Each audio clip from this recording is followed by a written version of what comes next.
오늘은 출산 준비 기간부터 출산 후 6개월까지 사용한 총 출산 육아 비용을 소개해 보려고 합니다. 저는 출산 전에 도대체 아이를 낳고 키우려면 비용이 얼마나 들어갈까 참 궁금했던 것 같아요. 그래서 한번 정리해 봤습니다.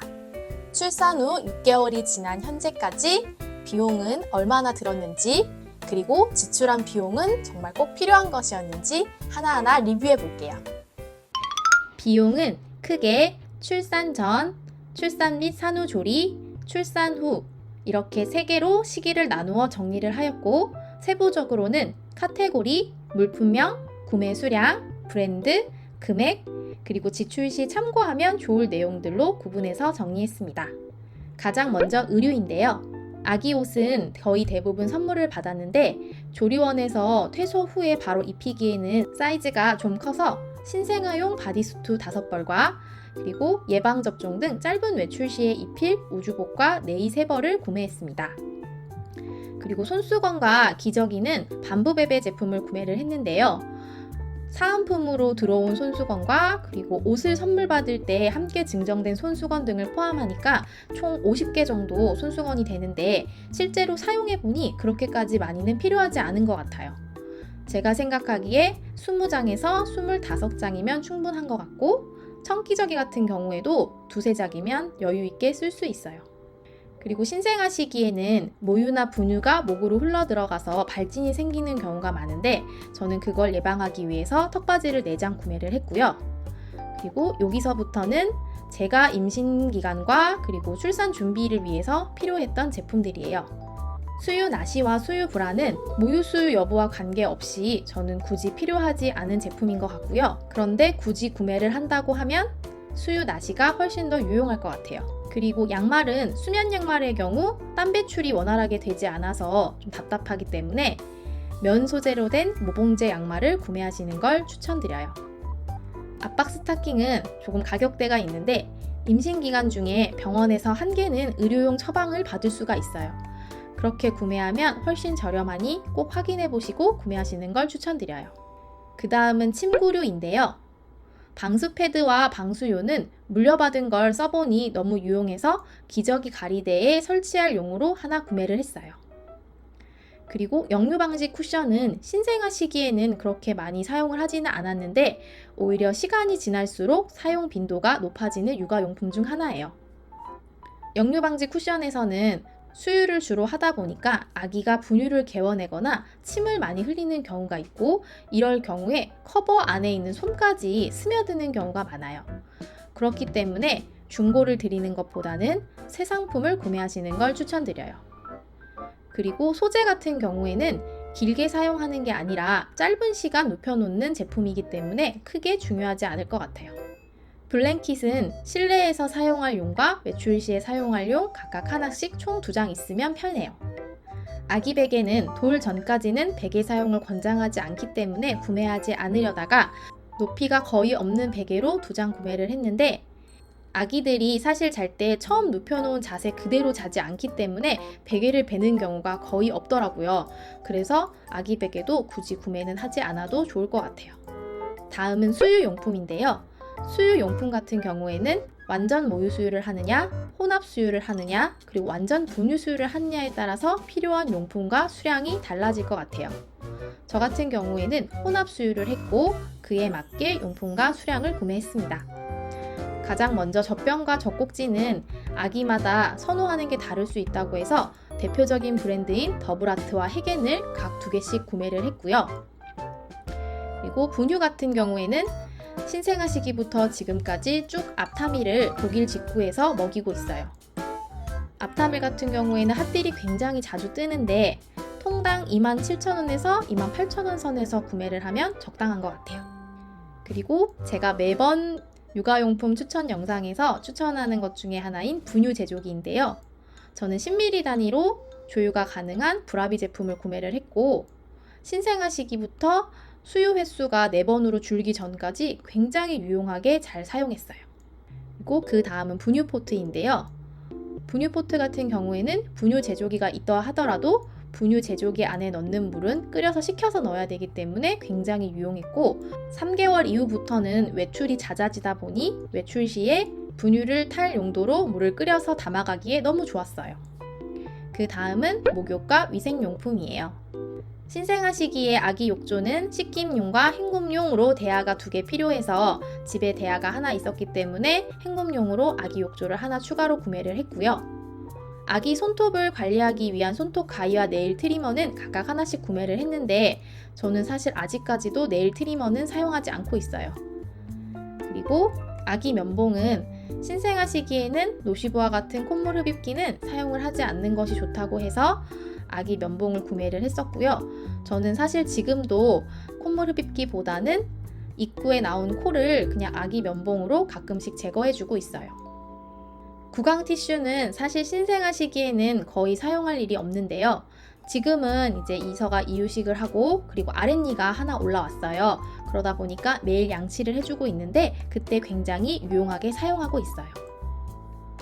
물티슈 같은 경우도 신생아 시기에는 엉덩이를 거의 물로만 씻기기 때문에 사용할 일이 거의 없는데 이서는 병원 신생아실에서 물티슈를 준비해 달라고 해서 한 박스 구매를 했었어요. 그래서 이제 이유식을 시작하면서 조금씩 물티슈를 사용하고 있는데 물티슈 같은 경우에는 사용 기한이 있는 제품이기 때문에 자주 사용하지 않는 신생아 시기에는 많은 양을 구비해 두는 걸 추천하지는 않아요.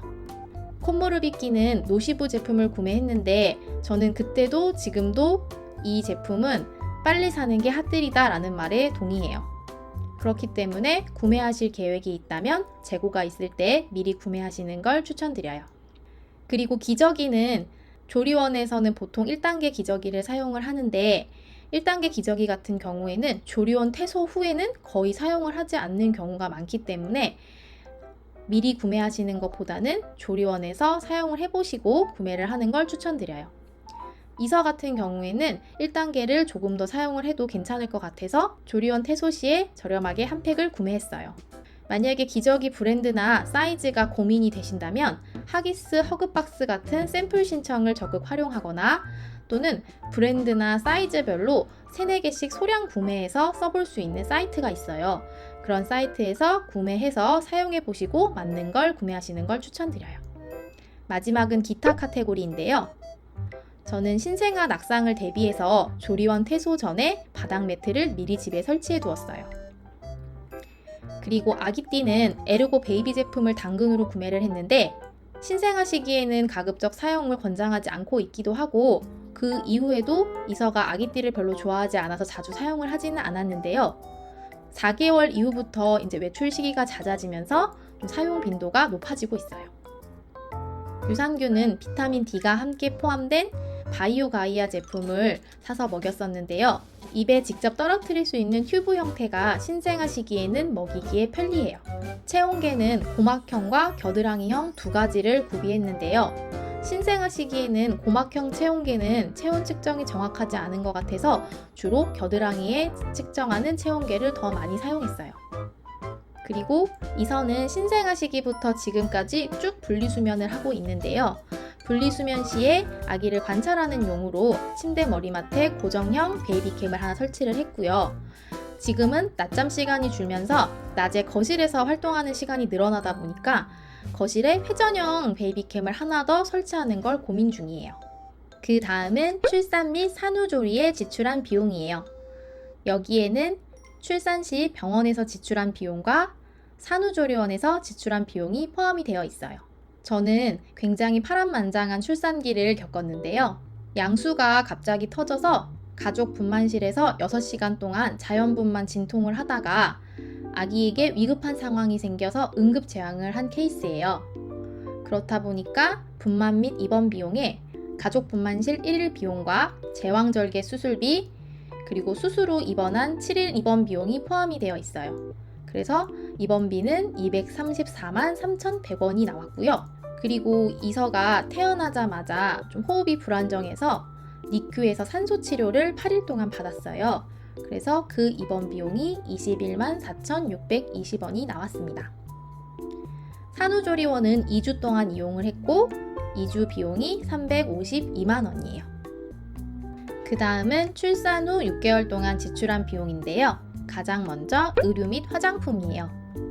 이서는 여름아기라 겨울이 되면서 두꺼운 소재의 외출복과 실내복이 필요하게 되었어요. 그래서 후리스나 패딩 소재로 된 외출복을 3벌 구매를 했고요. 그다음에 실내복 같은 경우에는 이서가 신생아 시기부터 모로방사 방지로 스와드럽을 굉장히 유용하게 사용을 했었는데 뒤집기 시작하면서 이제 스와드럽을 졸업시켜야 돼서 잘 때 수면 조끼를 입혀서 재우기 시작했어요. 그래서 수면 조끼를 2장 정도 구매를 했습니다. 그리고 저는 셀프 촬영을 해주고 싶어서 스튜디오 성장 앨범이나 조리원 촬영을 전혀 계약하지 않았어요. 그래서 100일 셀프 촬영용 의상을 구매를 했고요. 그리고 양말은 신생아 시기에는 물려받은 양말이 많아서 그걸 신겼는데 생각보다 아기 발이 정말 빨리 크더라고요. 그래서 쿠팡에서 5, 6개를 한 세트로 파는 양말을 사이즈를 업해줄 때마다 한 번씩 구매를 했었습니다. 보통 한 세트에 7,000원에서 8,000원 정도 가격이었던 것 같아요.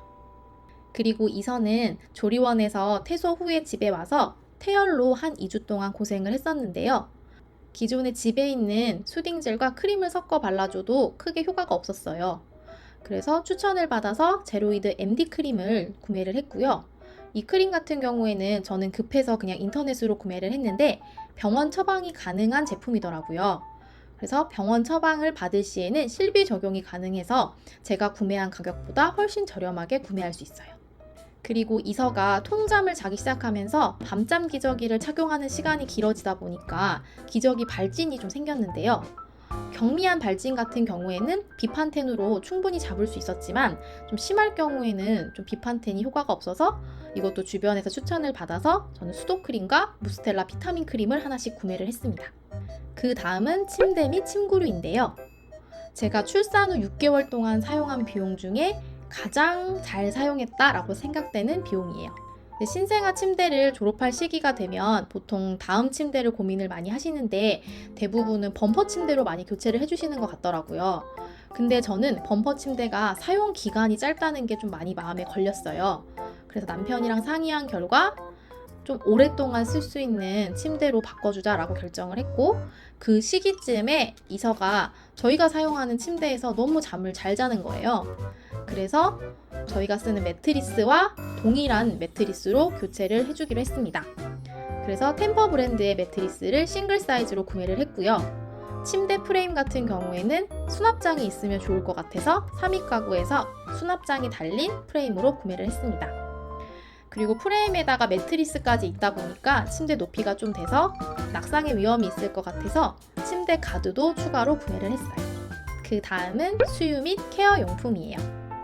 기저귀는 조리원에서 사온 하기스 1단계 제품 한 팩을 다 쓴 후에는 팸퍼스 제품을 선물 받은 게 있어서 2단계부터는 이 브랜드를 사용을 했고 이게 아직까지도 잘 맞아서 쭉 쓰고 있어요. 신생아 시기에는 하루에 10개에서 12개 정도 기저귀를 사용을 했었는데 12시간 통잠을 잔 이후부터는 하루에 한 5개에서 7개 정도 기저귀를 소비하고 있는 것 같아요. 그리고 외출 시에 정말 유용한 휴대용 기저귀 매트인데요. 보통 외출을 하면 기저귀 가리대가 잘 구비되어 있는 쇼핑몰이나 백화점 같은 곳도 있지만 사실은 그렇지 않은 경우가 굉장히 더 많거든요. 그럴 때 이 휴대용 기저귀 매트가 있으면 굉장히 유용해요. 그리고 분유는 신생아 시절부터 계속해서 앞타미를 지금까지도 직구해서 먹이고 있어요. 수유 횟수가 많았을 때에는 일주일에 보통 한 통 정도 소비를 했었는데 수유 횟수가 4번으로 줄면서 3주에 2통 정도로 소비량이 줄어들었어요. 그리고 여행 갈 때 정말 유용한 휴대용 분유 포트. 이거는 분유 포트에 생수병만 꽂아주면 분유 온도에 맞게 물이 추출이 되기 때문에 굉장히 편리해요. 그리고 분유 시 사용할 뿐만 아니라 라면과 같이 조리 시 뜨거운 물이 필요한 경우에도 바로 사용할 수 있어서 여행 시에 아주 유용한 아이템이에요. 아기 영양제는 신생아 시기에는 유산균과 비타민 D가 함께 포함된 드롭형 영양제를 먹이다가 지금은 유산균과 비타민 D를 가루형으로 따로 먹이고 있어요. 그 다음은 요리용품인데요. 4개월 전까지는 장난감을 굉장히 좋아해서 장난감 위주로 구매를 했었는데요. 4개월 이후부터는 이서가 장난감보다는 책을 보는 걸 더 좋아하더라고요. 그래서 사운드북이나 촉감책 또는 낱말카드 같은 이런 책 종류를 더 많이 구매를 하고 있는 것 같아요. 장난감 같은 경우에는 사용 후기가 궁금하시다면 앞전 영상에 업로드 해놨으니 한번 참고해 주시면 좋을 것 같아요. 그리고 치발기는 이서가 별로 좋아하지 않아서 거의 사용하지 않았어요. 오히려 치발기보다는 고리 친구들 장난감을 치발기용으로 많이 사용하더라고요. 그 다음은 이유식인데요. 요 이유식 준비물도 제가 바로 앞전 영상에 이유식 준비부터 시작까지 아주 자세하게 소개를 해놨으니 그 영상을 참고해 주시면 좀 더 좋을 것 같아요. 거기에 소개되어 있지 않은 내용 중에 하나가 이유식 의자인데요. 저는 이유식 의자를 스토케 트립트랩 하이체어를 구매를 했고요. 국내에서 스토케 트립트랩 하이체어와 베이비 세트, 트레이까지 이렇게 구매를 하려다 보니 가격대가 너무 높아서 저는 고민을 하다가 직구를 했어요. 보통 국내에서는 이 세트를 구매하려면 62만 원 정도의 금액이 들고 거기에서 할인이나 적립을 최대로 받았을 경우 50만 원 중반대로 구매를 할 수 있는 것 같았어요. 그런데 저는 하이체어를 해외 직구로 구매를 하고 베이비 세트와 트레이는 할인과 상품권을 사용해서 국내에서 구매를 했어요. 그래서 이 세트를 총 47만 3,021원에 구매하였습니다. 이유식 준비물 중에 쌀가루나 오트밀 가루는 알레르기가 있는 아기들이 종종 있다고 해요. 이서 같은 경우에도 쌀가루는 괜찮았는데 오트밀 가루에는 알레르기가 올라와서 지금 현재 이거는 중단을 했습니다. 그렇기 때문에 너무 많이 미리 사두지 마시고 한 팩 정도 시범적으로 먹여보시고 맞으면 추가로 구매하시는 걸 추천드려요. 마지막은 기타 카테고리예요. 태아보험의 경우 보통 출산 전과 출산 후의 금액이 달라져요. 저도 출산 전에는 월에 10만 50원을 지출을 하다가 출산 후에는 8만 2,220원을 납부하고 있어요. 태아보험 같은 경우에는 보장 기간과 납입 기한, 그리고 보장 내역에 따라서 금액이 천차만별인데요. 저는 아기가 어릴 때는 입원할 일이 종종 있다고 해서 입원 일당과 그리고 주요 질병에 대한 보장 금액을 좀 높게 설정해서 태아보험을 가입했어요. 그리고 아기 저축은 월에 2만 원씩 청약 저축을 납부하고 있고요. BCG 접종 같은 경우에는 주사형의 내피용은 무료지만 도장형의 경피용은 7만 원의 접종비가 있었어요. 그래서 이서는 경피용으로 BCG를 접종했습니다. 그리고 해열제는 6개월 이전 아기에게는 아세트아미노펜 계열의 해열제를 권장한다고 해서 챔프 빨간색 해열제를 구비를 했고요. 이제 6개월 이후부터는 교차 복용도 가능하다고 해서 브루펜 계열의 해열제도 하나 더 구비를 해두려고 합니다. 아기 카시트는 사실 처음에는 치코 카시트를 직구로 구매를 했었는데 사용 기간이 좀 짧아서 그거는 당근으로 판매를 하고 그리고 폴레드 오레이지 360으로 구매를 했습니다. 50일과 100일은 집에서 셀프로 촬영을 했고 여기에 필요한 준비물들을 지출했습니다. 이렇게 해서 총 1,503만 8,854원을 지출했어요. 이 중 출산 전 지출한 비용이 242만 4,674원, 그리고 출산 및 산후조리에 지출한 비용이 607만 7,720원, 그리고 출산 후 6개월 동안 지출한 비용이 653만 7,460원이에요. 그런데 출산 병원에서 지출한 비용은 태아보험에서 대부분 환급을 받았고, 그리고 산후조리원에서 지출한 비용 또한 첫 만남 이용권 200만 원을 제외하고 결제하였어요. 그리고 출산 후에는 월마다 국가에서 부모급여와 아동수당이 지급이 되는데요. 이 금액을 제외하면 출산 후 6개월 동안 사용한 비용도 한 100만 원 내외가 될 것 같아요. 그래서 제가 출산 준비 기간부터 출산 후 6개월까지 실제로 지출한 비용은 총 600만 원 정도가 될 것 같습니다. 이 비용은 지극히 주관적인 비용이고 그리고 세부적인 항목에서 엄마와 아빠가 어떤 것을 선택하느냐에 따라 달라질 수 있기 때문에 참고용으로만 보시는 걸 추천드려요. 오늘도 끝까지 봐주셔서 감사합니다. 이번 영상이 도움이 되셨다면 구독과 좋아요 부탁드려요. 감사합니다.